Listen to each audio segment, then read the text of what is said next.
Voilà, mes frères, mes sœurs, je venais de vous partager la dernière fois du chapitre 13 du roman, les premiers 5 versets, et j'ai besoin de reprendre ce message parce que il me faut 2 parties.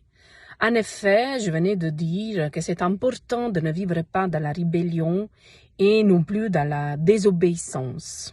Surtout pour ce qui concerne la loi de Dieu. Dieu nous aime et il désire que nous vivons en sûreté, que nous vivons loin de certaines situations qui peuvent détruire notre vie spirituelle, mais aussi notre maison, notre famille.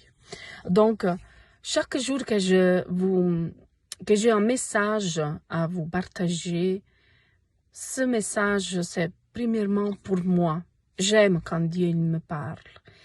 Et je voudrais me concentrer surtout sur le verset 3 du chapitre 13 du roman, qu'il dit « Quand on fait le bien, on ne doit pas avoir peur des autorités officielles, mais on doit avoir peur d'elles quand on fait du mal. Tu ne veux pas avoir peur des autorités, alors faire le bien, et tu recevras leurs félicitations. » Oui, mes frères, pour ceux qui aiment Dieu, ils savent qu'il y a une loi à respecter. Peut-être que en toi-même, tu as peur, tu ressens de la peur, le sentiment de la peur. Peut-être qu'il y a, que tu dois prendre des décisions, et la décision que tu as prise, elle t'apporte à désobéir à Dieu. Et si elle te porte à désobéir à Dieu, il portera de la confusion, il ouvrira des portes à l'ennemi.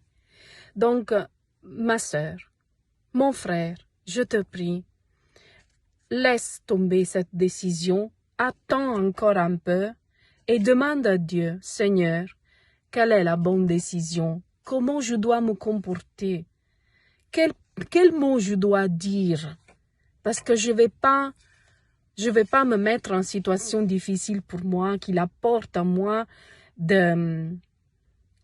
qu'il m'enlève la paix, qu'il m'enlève ta présence surtout. Parce que si nous perdons la présence de Dieu, ce n'est pas une bonne chose. Nous pouvons même plus dormir la nuit. C'est la présence de Dieu qui nous permet d'être calmes, en sûreté, qui nous permet de vivre dans la joie.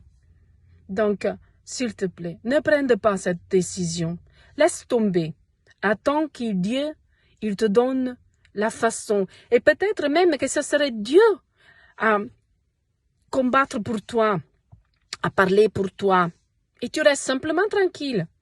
Donne la chose à Dieu, laisse-le à ses pieds et laisse que Dieu, il travaille pour toi. Il combat pour toi. Il parle pour toi. C'est ton père, c'est ton avocat. Il ne te laisse jamais. Laisse-le faire. Laisse-lui la commande. Obéis.